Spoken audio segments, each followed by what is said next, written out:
안녕하세요. 반가워요. 샬롬. 네, 좀 어두운가? 네, 제가 게을러가지고 조명을 안 켰는데 조명을 켤까요, 여러분? 네, 안 켜도 되겠죠? 네. 조금 밝게 해봅시다. 네. 수요 성경 공부에 오신 여러분을 환영합니다. 오신 분들은 댓글에 또 우리 채팅창에 샬롬이라고 서로 인사를 나눠주시고요. 또 출석 체크 해주면 제가 여러분과 실제로 이렇게 대화하는 것 같은 수요 성경 공부를 할 수 있지 않을까 그렇게 생각을 합니다. 제가 이번 달에 추천한 책 여러분 사셨습니까? 네, 저도 이제 지난주 예전에 읽었던 책이긴 한데 이제 다시 추천하려고 꺼내서 다시 읽었던 책이죠. 일과 은혜. 브라이언 채플 목사님의 책입니다. 브라이언 채플 목사님은 이제 미국의 이제 트리니티 신학교 그리고 리폼드 신학교에서 실천 신학을 가르치는 목사님이시고 그레이스 장로교회 이제 원로 목사가 됐네요. 와, 커버넌트 신학교 명예총장이 됐고 낙스 신학대학원에서 설교학을 가르치고 와, 미국 장로교 PCA라고 하거든요. 거기서 이제 복음주의 사역으로 엄청 역사를 많이 일으키는 아주 훌륭한 목사님이시고 전 처음에 이제 뭐 브라이언 채플 이러길래 무슨 교회 이름인 줄 알았어요. 채플이라는 이름이 딱 들어가니까 교회 이름인 줄 알았는데 사람 이름이시더라고. 이분의 책을 처음 읽었을 때가 제가 한 4년 전인데 4년 전에 처음 읽었어요. 이분의 책을 이제 그때 처음 읽었던 책이 이 그리스도 중심 설교에 관한 책을 한참 공부하고 있을 때 그리스도 중심의 설교라는 책을 4년 전에 처음 읽었어요. 좀 오래됐죠? 이 책인데 이건 이제 목회자들을 위한 책이라서 여러분 안 읽으셔도 되는데 이제 제가 설교에 대해서 4년 전에 엄청 고민이 많았어요. 아마 그때 4년 전 3년 4년 전에 제 설교가 엄청 변화하는 변곡기였거든요. 그러니까 개척해서는 제가 이제 설교를 조금 쉽게 하던 제가 이제 5년 4년 전부터 제가 설교를 이렇게 하면 안 되겠다 이런 생각이 되게 많이 들어서 엄청 고민하고 또 공부하던 그런 때인데 이제 제 설교를 이제 영향을 줬던 뭐 팀 켈러 목사님이나 뭐 이제 이런 목사님들 뭐 브라이언 채플 뭐 제이디 그리어는 얼마 되지 않았지만 뭐 마이크 홀튼이나 이런 목사님들의 영향을 좀 받았고 그래서 제일 영향을 좀 많이 받은 게 이 브라이언 채플 목사님이셨어요. 이분의 설교를 제가 많이 이렇게 알게 됐고 책을 이렇게 읽는데 되게 좋았어요. 이제 성경 중심으로 단순히 성경 중심이 아니라 다 성경 중심으로 설교를 하죠. 그런데 저는 제가 설교하는 게 되게 두려웠거든요. 왜냐면 그전에는 두려움이 없었어. 왜냐면 그전에는 제가 성도들의 구원을 책임지는 설교를 하고 있나? 이런 생각을 안 했거든요. 그냥 제가 목회 잘한다, 뭐 사역 잘한다, 우리 교회 빨리 부흥하자, 뭐 이런 아주 타락한 목사의 삶의 흔적이 저에게 이제 개척 초기 때도 좀 남아 있었기 때문에 그러다가 이제 제가 하나님을 두렵고 떨림으로 이렇게 섬기고 또 은혜를 받고 제 설교가 좀 바뀌어야 되겠다. 그리고 제가 교단도 옮기려고 이제 결단을 하던 그런 때인데 근데 그 변곡기가 좀 힘들었을 거예요. 우리 성도님들은 설교 듣기가. 왜냐하면 설교가 너무 어렵기도 했고 단순히 어렵다기보다는 이제 제가 너무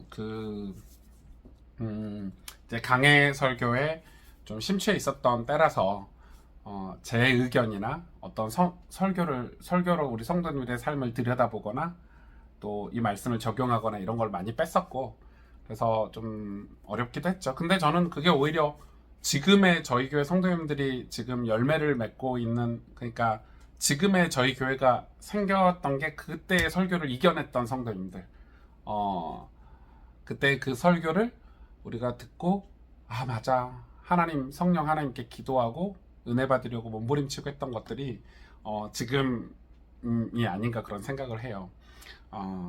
지금은 설교가 그래도 그 어려웠던 설교들이 제가 이제 하다 보니까 익숙해지고 또 더 준비하는 과정들이 탄탄해지고 이러다 보니까 또 기도하는 시간들까지 포함해서 이제 조금 많이 완만해졌다 이렇게 표현이 되는데, 아무튼 저에게 되게 제 설교 영향을 준 목사님이 바로 이 브라이언 채플 목사님인데, 이분의 책을 한 3달 동안 제가 추천을 할 건데 한번 꼭 읽어보세요. 그냥 굉장히 성경 중심이고, 성경에서 일에 대해서 어떻게 얘기하나, 성경에서 은혜 받는 일에 대해서 어떻게 하나 되게 심플하게 얘기를 해요. 이분은 그냥 군더더기 없어요. 막 목사님들이 성도님들한테 그냥 하나님의 백성으로 사세요 이런 얘기를 할 때 막 성도들의 삶도 고려하고 막 목사 입장도 고려하고 뭐 또 이런 방법이 있나 저런 방법이 있나 뭐 이런 다양한 얘기들을 많이 하는데, 이분은 그냥 좀 직언하는 편인 거예요. 직설적이다 이렇게. 뭐에 직설적이다, 왜 그렇게 됐는지 제가 알아보니까 말씀에 대한 엄청난 신뢰가 있으시고, 그 말씀이 성도들을 살리고 성도들이 은혜를 받으면 모든 일에서 하나님이 축복하시고 사용하실 거라는 그런 엄청난 하나님 약속에 대한 신뢰가 있으신 분이기 때문에 이분의 책이 되게 심플한데 되게 좋습니다. 되게 좋고 그냥 이 앞뒤 좌우 뭐 이렇게 생각 잘 안 하고 우리 성도님들이 당연히 격려받고 하나님께 위로받고 하나님께 은혜 받아서 일터에서 선교적인 그런 교회로 선교적인 삶을 살면 거기에서 오는 어떤 엄청난 그런 은혜들이 넘쳐날 거다, 뭐 이런 얘기들을 아주 담백하게 합니다. 와, 그나저나 책값 비싸네요. 네, 책 한 권에 18,000원씩. 근데 책값이 비싸다고 말하는데 또 뭐 우리 커피 한 잔에 막 6,000원 막 이러니까 이런 책이 여러분 18,000원이면 또 싼 거 아니에요, 비교하면? 네, 그쵸? 여러분 이거 18,000원으로 못 만들잖아. 이 작가의 노력 그리고 이런 모든 걸 다, 그리고 이거 평생 소장할 수 있으니까 그렇게 따지면 비싼 건 아닌데 책값이 많이 오르고 있죠. 저도 이런 책 한 권 썼으면 너무 좋을 것 같아요. 고민하고 있고, 한 내년쯤 아니면 제가 박사과정이 끝날 때쯤 제 설교집을 좀 내보면 어떨까 이런 생각도 해요. 이번에 창세기 같은 설교는, 이번에 창세기 인물 중심의 설교는 제가 조금 다듬어서 책으로 내도 좋지 않을까 이런 생각을 하고 있는데, 여러분 기도해 주시면 감사하겠습니다. 네. 이제 성경 공부 들어가 볼까요? 네. 저 휴가 기간이긴 한데 사실 뭐 목회자가 뭐 잘 쉬면 좋죠. 잘 쉬면 좋고, 또 쉬면서 재충전을 하고 또 전반기 사역을 마무리하고 하반기 사역을 이렇게 들어갈 수 있는 여유가 있으면 좋은데, 사실 저의 휴가는 가족들의 휴가이기 때문에 우리 아이들이 오랫동안 이 휴가를 기다렸고, 그래서 월요일 화요일 또 아이들을 위해서 헌신이 아니라 당연한 아빠의 노릇을 또 했고, 또 다녀와서 저는 또 토요 제자훈련, 그리고 이번 주 토요일부터 우리 청년부 바이블 스터디가 시작되기 때문에 우리 또 공부를 또 오늘 하루 종일 하고 있답니다. 다행히 이번 주 주일에 청년부 헌신 예배라서 제가 설교를 하지 않아서 약간의 휴가 같은 느낌. 그래서 책도 많이 읽고 있고, 또 성경 공부, 우리 청년부 바이블 스터디도 잘 준비하고 있어요.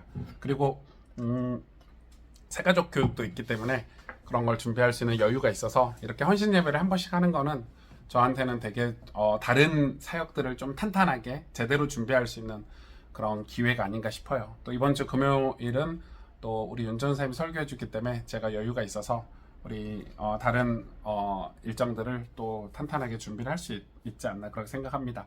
성경 공부를 사실 이번 주에 쉬었어야 되는데, 제가 지난주에 이상규 교수님 댁 가고 또 거기서 사역을 했기 때문에 이 지난주 한 주 빼먹고 이번 주까지 빼먹으면 여러분에 대한 그런 예의가 아닐 것 같아서 성경 공부를 지금 이렇게 하고 있네요.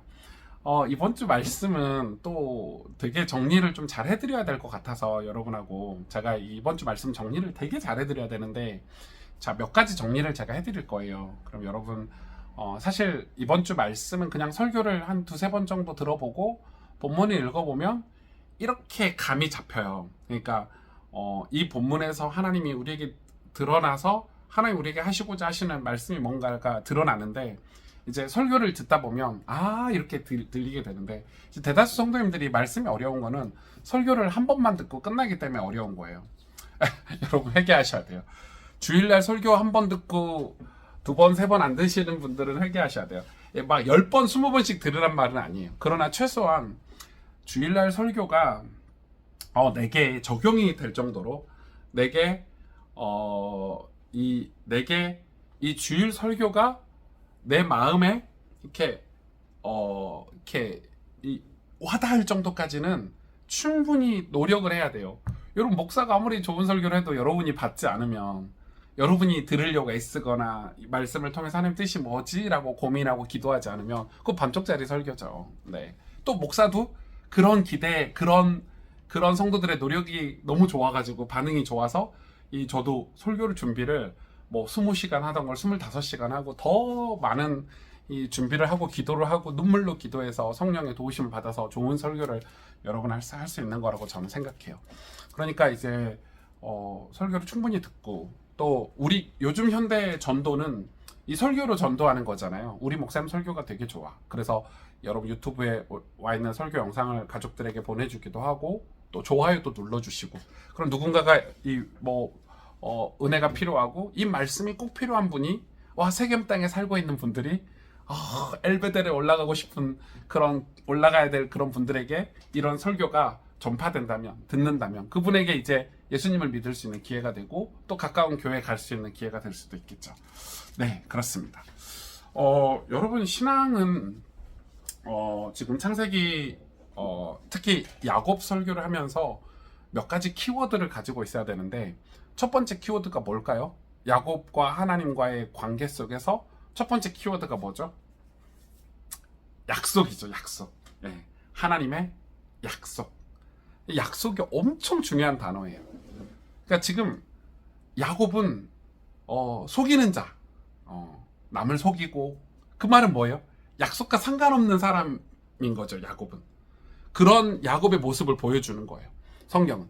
그러니까 야곱은 선지자인데, 장차 선지자가 돼야 되고 믿음의 조상이 돼야 되고 또 이스라엘이 돼야 되는 사람인데, 야곱은 연약한 사람이에요.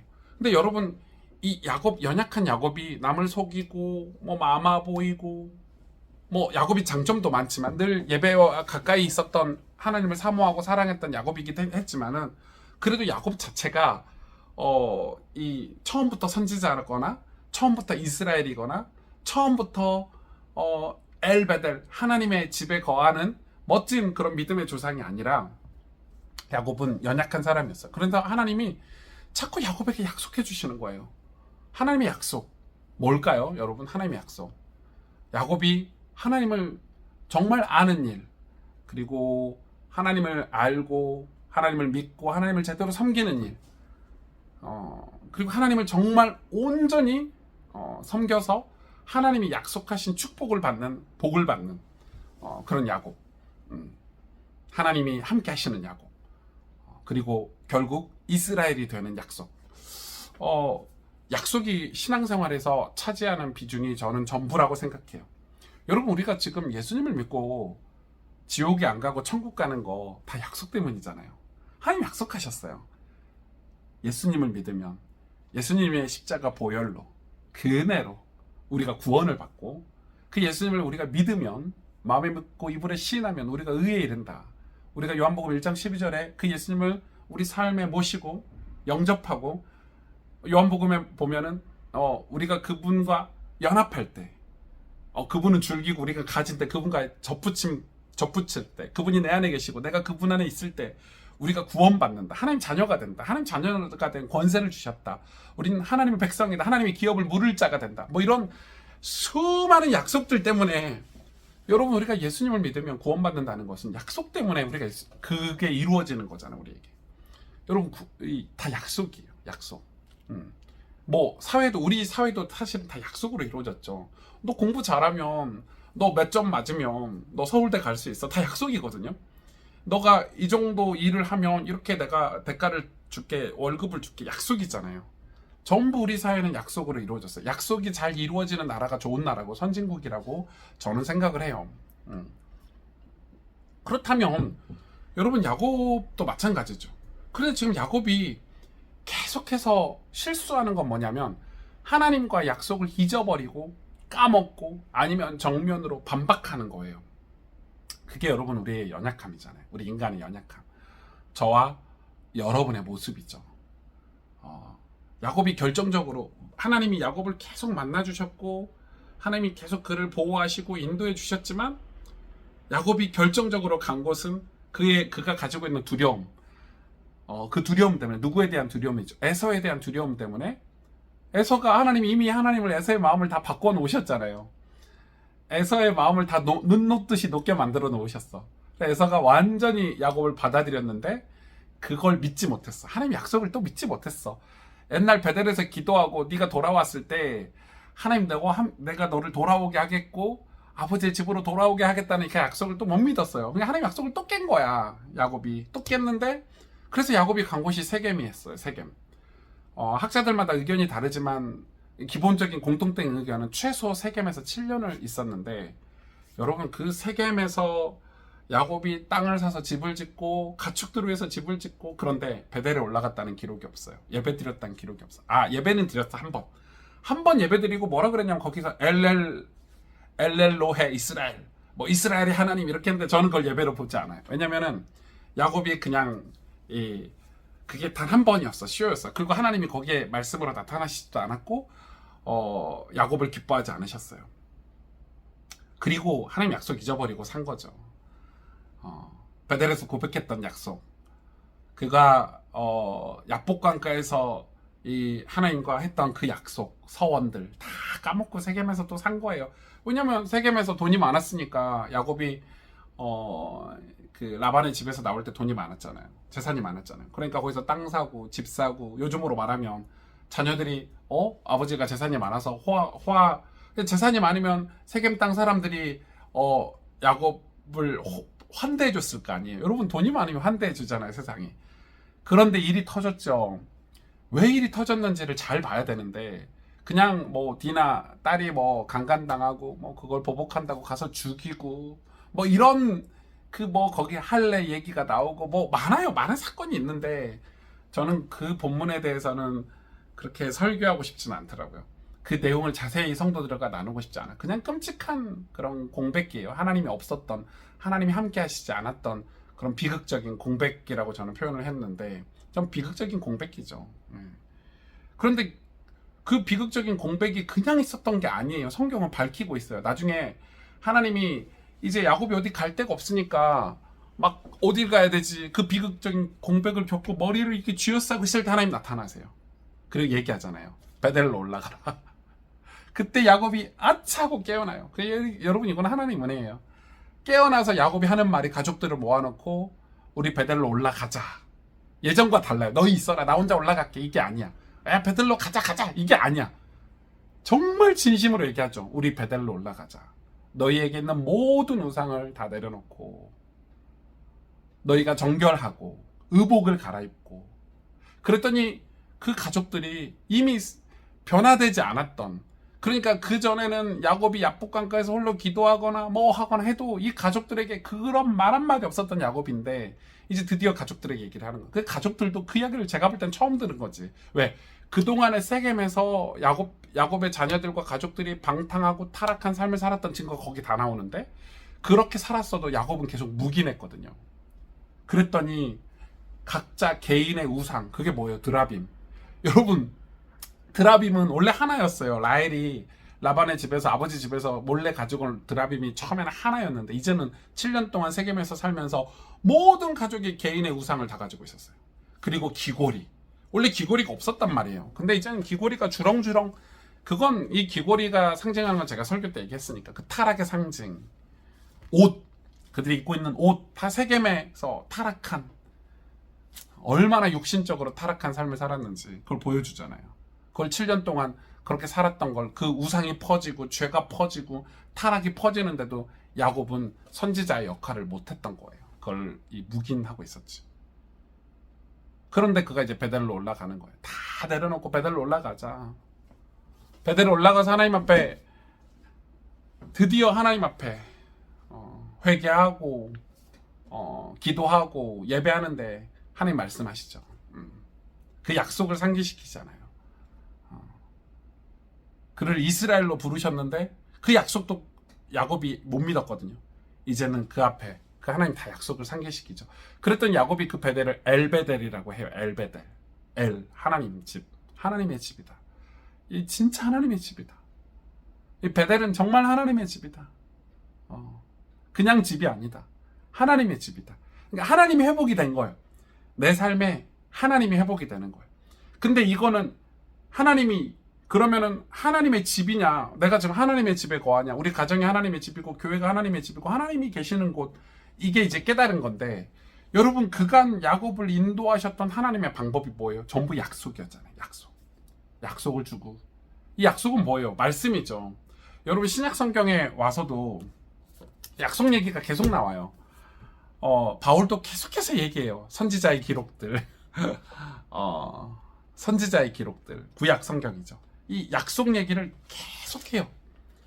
그러니까 이 약속을 기억하고 내 감정, 내 뜻, 내 경험, 어쩌면 이 시대가 주는 어떤 무거운 어떤 문화나 이 시대가 주는 수많은 이슈들이 아니라 약속을 믿어야 된다는 거예요. 히브리서에 보면 그런 말씀이 정말 선명하게 나와 있거든요. 히브리서에 보면, 여러분 히브리서는 약속의 책인데 히브리서를 보면 약속의 책이에요. 진짜 많아요. 하나님 약속하신 그래서 믿음에 관해서 얘기할 때 이러므로 우리에게 12장 히브리 12장 1절에 이러므로 우리에게 구름같이 둘러싼 허다한 증인들이 있으면 이거 다 약속이잖아. 이 증인이 뭐예요? 구약의 믿음의 사람들이잖아요. 모든 무거운 것과 얽매이기 쉬운 죄를 벗어버리고 인내로서 우리 앞에 당한 경주를 하며. 왜 인내로 경주를 해야 되죠? 얽매이기 쉬운 무거운 죄를 벗었는데 인내로 해야 되죠. 보이지 않는 믿음의 길을 가야 되니까. 그래서 믿음의 주여 또 온전하게 하신 이 예수를 바라보자. 이런 말씀이 쭉 있어요. 이런 말씀도 있죠. 이런 말씀이 계속 있어요. 이런 얘기를 계속 히브리서가 하고 있어요. 징계에 대해서도 얘기하죠. 징계를 받아야 된다는 거예요. 왜? 징계를 받지 않으면 사생아래요. 내 아들이 아니에요. 하나님 보실 때. 이 징계는 뭐예요, 여러분? 약속을 믿고 갈 때 겪는 어려움들이죠. 어려움들. 이런 어려움들. 그러면서 12장 하반절에 보면 이런 말씀이 있어요. 그러므로 우리가 흔들리지 않는 나라를 받았은즉.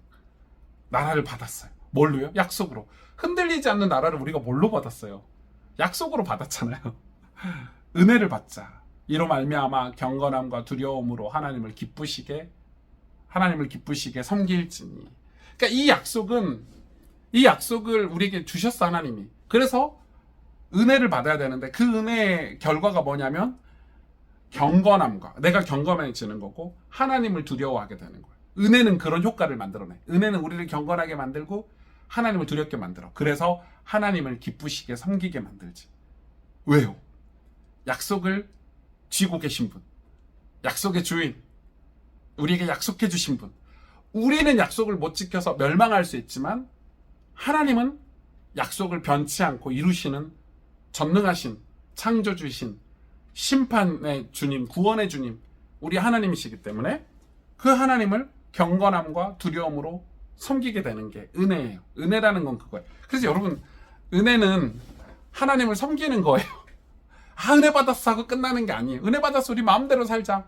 구원파들이 그러잖아요. 이단들이 그러잖아요. 은혜 받았으니까 술 먹고, 은혜 받았으니까 내 마음대로 살고, 내 계획대로, 내 뜻대로, 사람들의 시선에 신경 쓰면서 사는데 그건 은혜가 아니에요. 은혜는 내가 경건해지는 거고 내가 하나님을 두려워하는 거예요. 하나님 두렵기 때문에 우리가 믿음의 길을 가는 거예요. 좁은 길을 가는 거예요. 하나님 두렵기 때문에 징계가 있지만 그 길을 가는 거예요. 하나님 두렵기 때문에 그 약속의 길을 가는 거예요. 구원의 길을 가는 거예요. 그게 여러분 엄청 중요하죠. 엄청 중요합니다. 이단 얘기를 좀 해볼까요? 이단 얘기를. 이단은 독선이거든요. 독선. 이제 홀로 나만 맞고 너희들은 다 틀렸어. 나만 구원받았어. 나에게만 구원이 있어. 이런 게 이제 독선인데, 그리고 이런 건데, 여러분 나무가 숲을 이루지 않으면 혼자 있으면 보기는 좋을 수 있어요. 와, 관상용 나무들 그렇잖아요. 막 혼자 있는 나무들. 제가 오늘 제 인스타그램에, 페이스북, 인스타그램, 그리고 제 유튜브에 그런 글을 하나 올렸죠. 혼자 있으면 멋있죠. 근데 이 나무가 창조 세계 숲이라는 섭리, 숲이라는 그 숲의 원리 속에서 이 나무의 역할을 못하는 거예요. 이해가 되시죠? 나무는 잘 자라야 돼요. 홀로 잘 자라야 되는데 홀로 자라는 것도 아니고 홀로 자랄 수도 없고, 하여튼 잘 자라서 어때? 숲을 이뤄야 돼. 숲 속에는 온갖 종류의 나무들이 있어서 그 숲의 생태계 그 섭리대로 각자의 역할을 하면서 숲이 아름다워지는 게 하는 뜻이라고 저는 생각해요. 그러면은 신앙도 마찬가지예요. 하나님이 우리에게 약속을 왜 주셨을까? 그냥 나 혼자 신앙생활 잘하고 나 혼자 빛나고 나 혼자 잘 믿고 그러면 세겜 땅에 살아도 되지.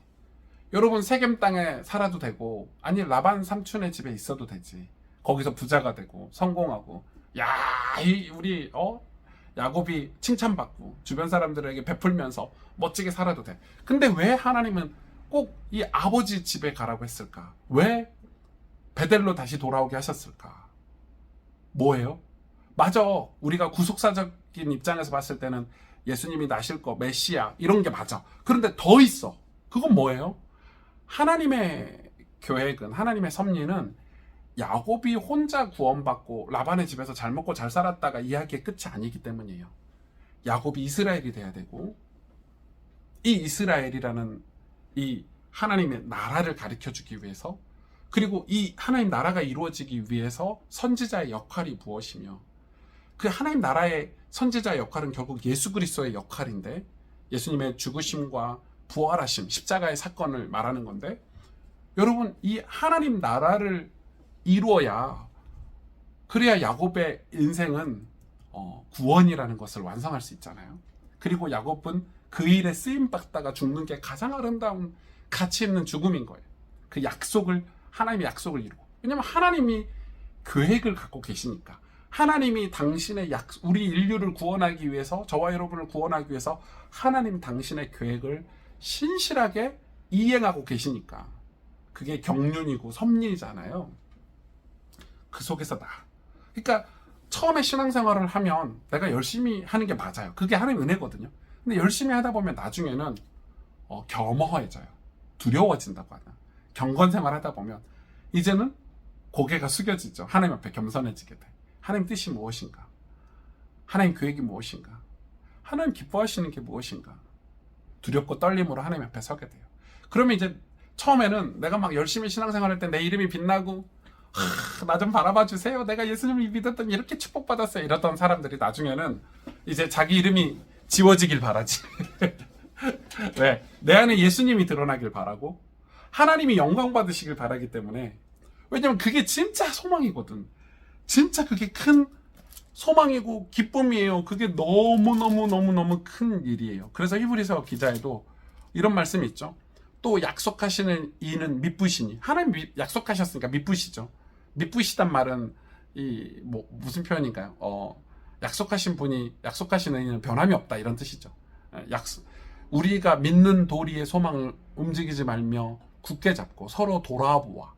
왜 서로 돌아봐야 되죠? 하나님의 약속 때문에 사랑과 선행을 격려하며 모이기를 패하는 어떤 사람들의 습관과 같이 하지 말고 오직 권하여 그날이, 약속이 이루어지는 날이죠. 그날이 가까움을 볼수록 더욱 그리하자.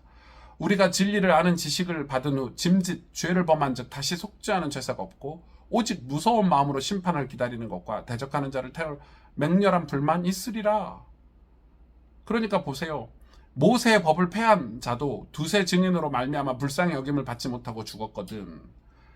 은혜 받지 못하고 죽었대요. 법을 폐하는 자에게. 지금 히브리서 지금 제가 10장을 읽고 있는데, 그래서 뭘 계속 붙잡으라고 얘기하냐면 하나님의 약속을 붙잡으라고 계속 얘기하는 거예요. 하나님의 약속이 바로 예수 그리스도예요. 예수 그리스도를 통해서 너희를 구원하겠다. 그분만을 붙잡아야 된다. 이야기를 구약 성경 내내 했거든요. 그러니까 이 약속이 결국 우리를 구원하는 거잖아요. 그럼 여러분 지금도 똑같아요. 우리가 세겜에 있으면 죄가 우리를 관영하고, 여러분 드라빔이 하나였는데 이제는 우리 모든 사람이 드라빔이, 우리 가족이 다 전염됐잖아요. 7년 동안. 그게 뭘 얘기해요? 우리의 의로움으로, 나무가 혼자 서 있어서 독선으로 그 죄를 막을 수 없다, 이 말이에요. 성경이 그걸 보여주는 거잖아요. 우리가 진짜 하나님의 사람으로 끝까지 믿음에 승리하고 최후 승리를 얻기 위해서는 엘베델이 돼야 돼요. 하나님의 집이 돼야 돼. 그러니까 은혜를 받아야 돼. 결국은 은혜를 받아야 되는데 하나님의 집이 돼야 되는 거예요. 여러분, 교회도 하나님이 없으면 교회가 아니에요. 여러분, 신앙도 하나님이 없는 신앙은 신앙이 아니에요. 구원받는 신앙이 아니에요. 약속이 없는 신앙은 신앙이 아니라 이 말이에요. 하나님이 없는 우리 사업처가 무슨 그게 크리스찬의 사업입니까? 하나님이 안 계시는데. 사업은 잘 될 수 있지만 세겜 땅에서 야곱이 번창하고 사람들에게 시기질투를 받을 정도로 아름다움이 많았고 축복이 많았고 그로 인해 사건이 생길 만큼 이슈가 된 가문이었지만 끔찍한 비극. 그건 진짜 하나님이 안 계신 공백이잖아요. 공백. 7년은 완전한 공백인데. 그 이야기죠. 그 이야기죠. 그럼 저는 우리가 희망이 있는 거는 뭐예요? 이 비극의 공백 끝에 하나님이 다시 약속을 들고 야곱에게 나타나셨는데 우리는 그럼 어떤 신앙생활을 해야 되나? 우리의 예배, 일주일에 한 번씩 드리는 예배. 제가 히브리서를 보다가 그 초대교회, 초기 기독교 예배 이런 거 보니까 와, 여러분, 그 당시에 예수님 믿는 거는 아무런 이익이 되지 않았어요. 요즘은 예수님 믿는 게 무슨 이익이라도 있지. 뭐 교회 가서 사람도 사귀고 뭐 마음의 평안도 얻고 뭐 교회 좋은 사람들과 교제하면서 뭐 이렇게 이런 거 있잖아. 특히 미국 같은 데 가면 이민사회 교회 가야 뭐 사업도 되고 비즈니스 되고 뭐 이런다고 하더라고요. 근데 그 당시 초기 기독교는 여러분, 예수 믿으면 복 받는다 이런 말이 이게 성립이 안 됐어요. 왜냐면 그냥 로마 제국의 수능에서, 로마 제국이 내려준 지침에 순응해서 살면 로마의 문화, 로마가 섬기라고 하는 이방신을 섬기고 그냥 성실하게 그렇게 살면 그냥 남부럽지 않게 살 수 있었어요. 신신 문화를 받아들이면서. 또 유대인들도 그때 유대인의 삶 속에서 그냥 익숙한 신앙생활을 하면 잘 살 수 있었죠. 그런데 예수님 믿으면 어디 감옥에 가는 정도가 아니고, 그래서 그들은 주일날 예배도 숨어서 드렸잖아요. 카타콤이라고 해서 지하 동굴 같은데, 아니면 지하 땅속에 도시를 만들고. 왜 숨어서 예배를 드렸을까요? 예배 드리면 죽었으니까. 예배 드렸으면 사회에서 매장당했으니까. 근데 그들 초기 기독교 예배 모습을 이렇게 복원해 놓은 그런 자료들을 보니까 주일날 교회 가서 하루 종일 양육받고 같이 기도하고 일주일 동안 살아왔다는 걸 감사하고, 그럼에도 우리가 또 믿음으로 목숨 걸고 예수 믿자라고 같이 기도하고 성경 공부하고 그의 하나님의 약속을 붙잡고 기도하고 하나님이 주님의 몸된 교회가 세워지도록 기도하고 하나님 나라가 확장되도록 기도하고. 와, 그래서 은혜를 받은 거야. 은혜 받으면 그 두려움을 이기고 또 믿음으로 사는 거예요.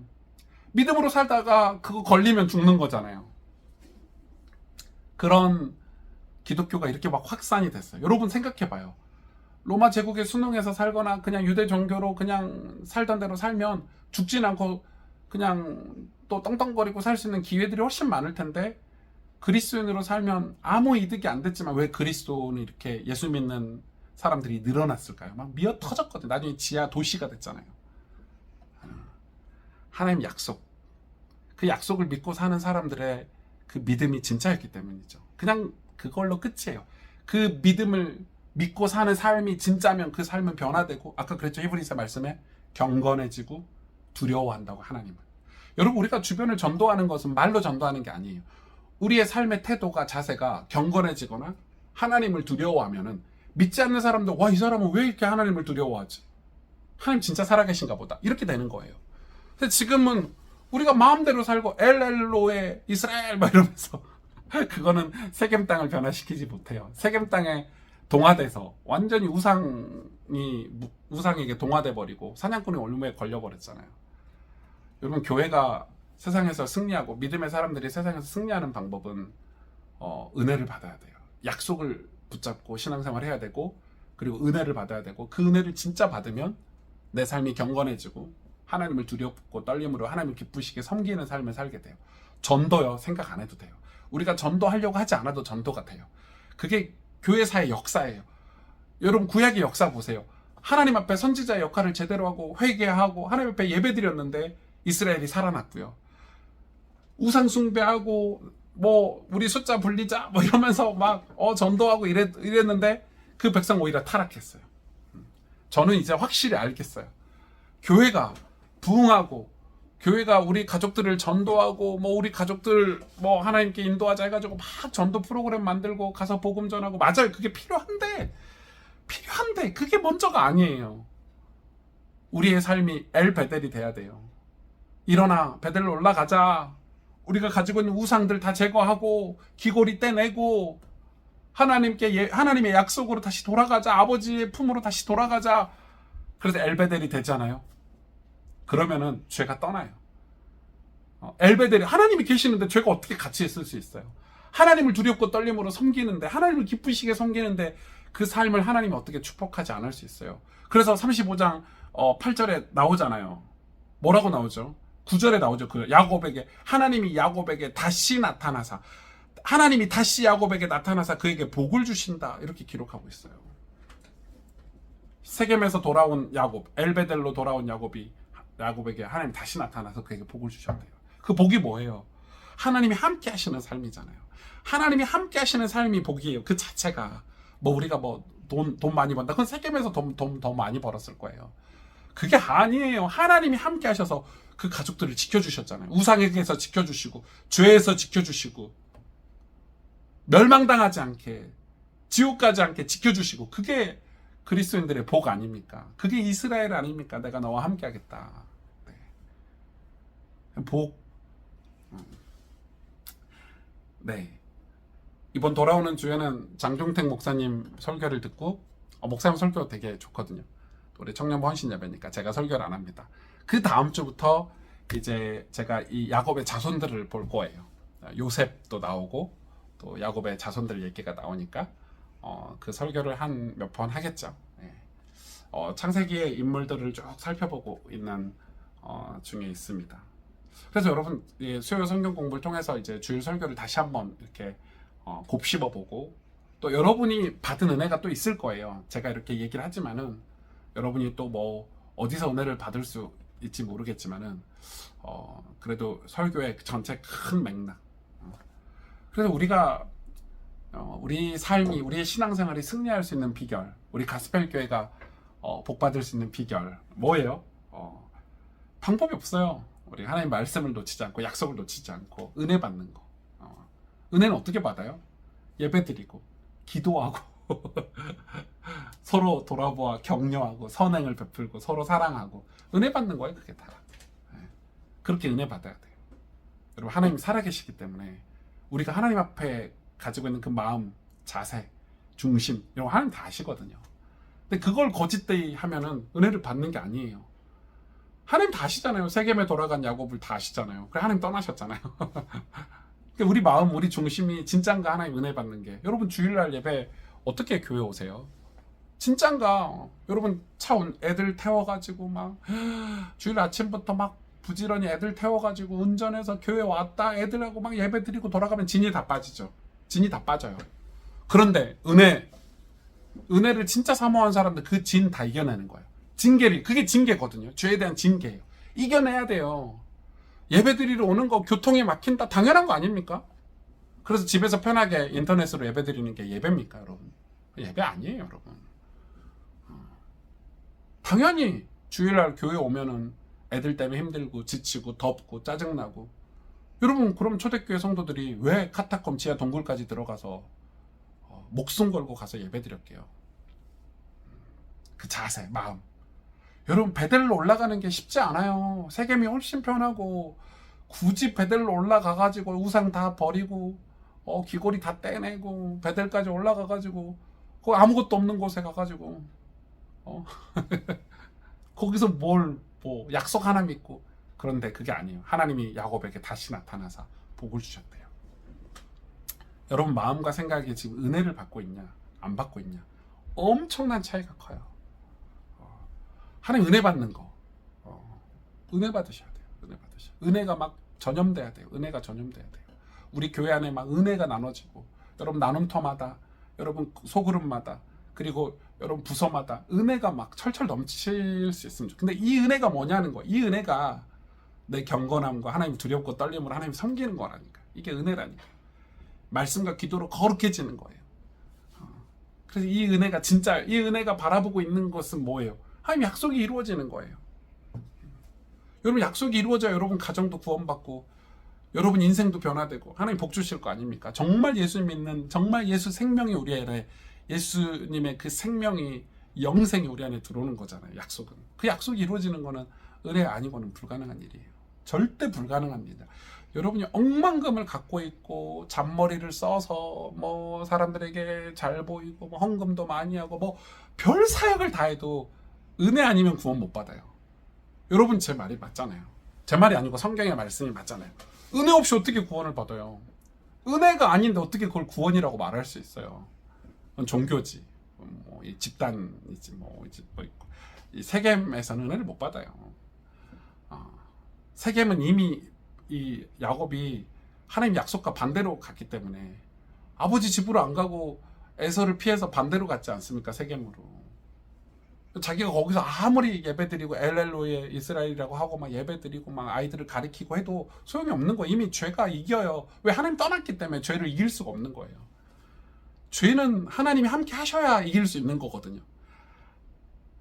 아버지 하나님이 복 주셔야 죄를 이길 수 있다고요. 내가 건강하게 뭐 이렇게 부자 돼서 잘 사는 거하고 아무 상관없어요. 그건 상관이 없어요. 신앙의 기준은 그런 게 아니에요. 신앙의 절대적인 기준은 구원이기 때문에 그런 거예요. 네.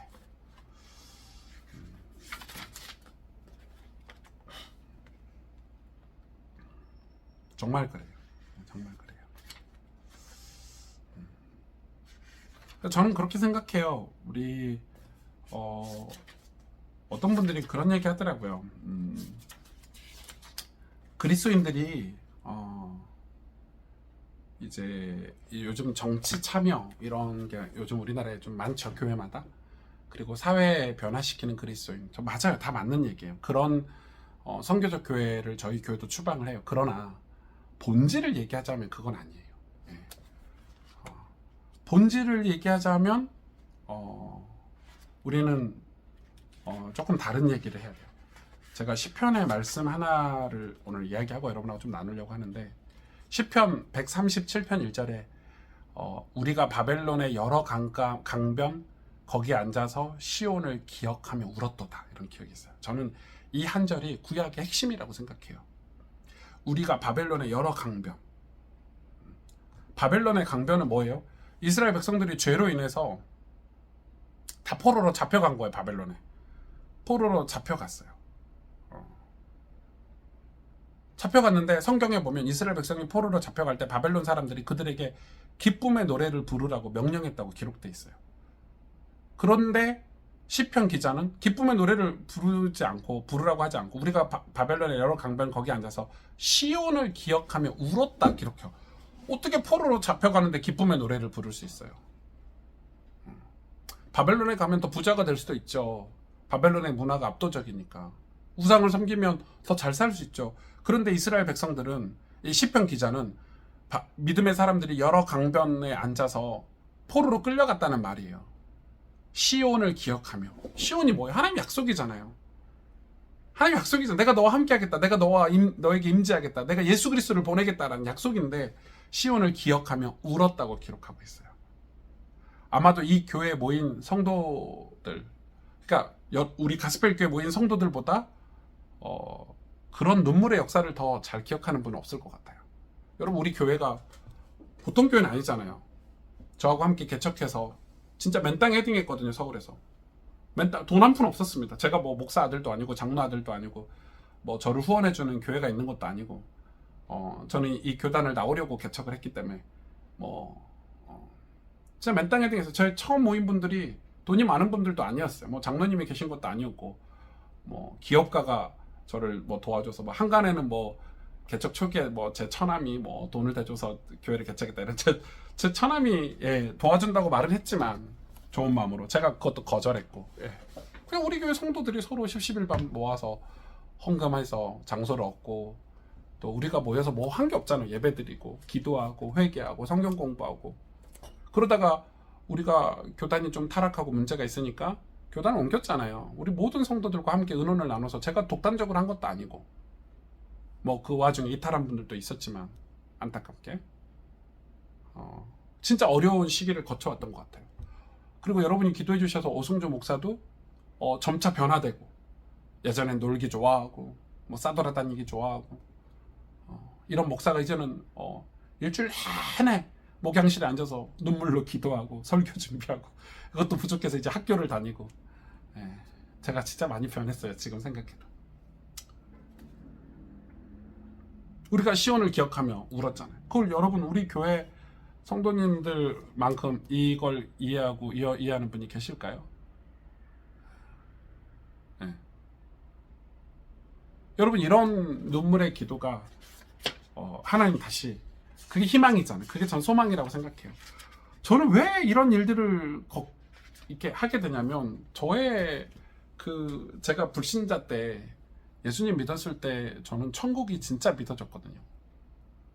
저는 예수님 믿는 게 천국 가는 거라고 생각하기 때문에, 저는 하나님 아버지 앞에 섰을 때, 어렸을 때 들었던 진짜 설교 중에 명설교는, 우리가 하나님 앞에 섰을 때 하나님이 잘했다, 충성된 나의 종아, 사랑하는 나의 아들아, 네가 정말 나를 위해서 수고했구나. 그 설교를 하도 많이 이렇게 들어가지고 전 그걸 이렇게 놓치고 싶지 않거든요. 그러면 이 땅에서 어떻게 살아야 돼? 다 뻔하죠. 악한 길에서는 빨리 벗어나야 합니다. 너무 쉬운 결정들인데 너무 그걸 뭘 힘들게 결정하는지 모르겠어요. 너무 쉬운 결정. 물론 저는 쉽게 결정하지 않았지만 진짜 오랫동안 기도하고. 아무튼 여러분, 하나님의 이 성경에서 하나님 약속이 뭐예요? 여러분, 약속이 하나님 나라잖아요. 하나님 나라. 야곱을 통해서 지금 저와 여러분에게 하나님 나라에 대한 소망을 주고 싶으신데, 우리가 자꾸 세겜 땅으로 가고 세겜 땅에 머물러서 우상 숭배, 우상이 우리 몸에 스며드는 줄도 모르고 지금 우상 숭배하고 있고, 그때 야곱에게 하나님 나타나셔 말씀으로 얘기하는 거예요. 우리 베델로 가자. 우리 베델로 올라가자. 여러분, 우리 베델로 올라갑시다. 우리 베델로 갑시다. 모든 우상을 내려놓고 세겜 땅에 다 묻어버리고 세상에 다 묻어버리고 베델로 올라갑시다. 근데 그때 성경이 진짜 멋지게 기록하고 있잖아요. 하나님이 다시 야곱에게 나타나사 야곱에게 복을 주시며. 진짜 너무 멋진 표현이죠. 하나님이 저와 여러분에게 다시 은혜의 복을, 다시 그 순수한 믿음으로 말미암아 우리 마음이 넘치게 흘러넘치는 그 기쁨, 히브리서 기자가 기록했던 그 기쁨, 감사, 그 초기 기독교에서 그 주일마다 은혜를 받고 그 찬송을 부르고 말씀을 공부하고 서로 격려하고 같이 밥을 먹으면서 자기의 삶들을 나누면서 같이 신앙생활, 믿음을 잃지 말자고 기도했던 그 기도들이 오늘 우리 교회에도, 여러분의 삶에도 다시 회복되기를 주님의 이름으로 축복합니다. 네, 여러분, 이번 주 설교 듣고 또 오늘 성경 공부하면서 궁금한 거, 질문들 우리 댓글에 남겨주시거나, 또 제 지메일로, 제가 오목TV에 이 사역 그 지메일 남겨놨거든요. 질문 남겨주시면 제가 또 성실하게 답변해드립니다. 답변 받아보신 분 알죠? 제가 얼마나 장문의 글로 공부해가지고 이 답변하는지. 그리고 혹시 저에게 사역을 요청하시는 분들이 종종 계시는데, 또 우리 지메일로 사역 요청해 주시면 또 제가 설교 사역, 또 말씀 사역 또 이렇게 같이 섬길 수 있도록 그렇게 하겠습니다. 이 말씀이 진짜 좋더라고요. 좋고 감사하고. 네, 그렇습니다. 오늘 성경 공부는 여기서 마치도록 하시죠. 네, 많이 오셔서 함께 해주셔서 감사하고, 또 성경 공부를 통해서 은혜 받으시고 또 힘 얻으시기를. 또 힘들고 어려운 시기, 계절을 지나고 계시는 우리 성도님들도 계시는데, 내 몸이 병이 걸렸든지, 뭐 내 삶에 위기가 왔든지, 문제가 있든지, 전부 맞아요. 그게 우리를 낙심하게 만들고 우리 인생을 어둡게 만들고 맞는데, 거기서 우리가 소망을 발견해야 돼요. 하나님 약속. 하나님 살아계셔. 다시 베델로 가면 돼. 나는 죽어도 우리 영혼은 우리는 구원받아야 되잖아요. 그러니까 하나님의 섭리가 있어요. 딸 디나를 통해서 아픔이지만 그건 그냥 아픔이 아니에요. 예. 하나님이 그 가정을 구원하려고 주시는 징계지, 징계. 히브리서 말씀의 징계. 그 징계를 통해서 우리가 진짜 하나님의 백성인지, 정말 하나님의 약속의 자녀인지, 약속의 백성인지 우리가 알아야, 우리가 그 확신을 가지고 살아야 승리할 수 있으니까. 하나님은 약속에 변치 않으시죠. 근데 우리가 약속을 자꾸 까먹고 잊어버리고 포기하고 세상께 막 눈에 들어와가지고 막 이렇게 사니까. 기도합시다. 우리 같이 오늘 말씀을 가지고 하나님, 우리 모든 삶의 엘 베델이 회복될 수 있도록 우리 같이 말씀, 우리 성경 공부 내용 가지고 잠깐 묵상 기도하고 마치겠습니다. 하나님 감사합니다. 은혜 주세요. 하나님 기쁘게 하고 영화롭게 하고 하나님 우리 함께 하시는, 우리를 축복하시는 삶을 살 수 있도록, 정말 하나님이 다시 야곱에게 나타나신 것처럼 우리 인생에도 하나님 다시 나타나셔서 우리에게 진짜 복을 주시기를, 그 은혜가 큰 말로 닿을 수 없는 하나님의 은혜가 우리 삶에 다시 회복되어지기를 하나님 간절히 기도합니다. 역사해 주세요. 예수님의 이름으로 기도하였습니다. 아멘. 여러분 안녕. 평안한 밤 되시고요. 또 금요 기도회 때 저희 교회 성도들은 뵙고, 오목TV 여러분은 다음 영상으로 또 만나요.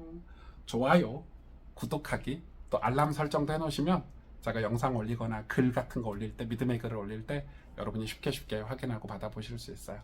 또 오목TV 많이 주변에 알려주셔서 전도 자료로도 많이 사용하시면 좋을 것 같아요. 여러분 안녕.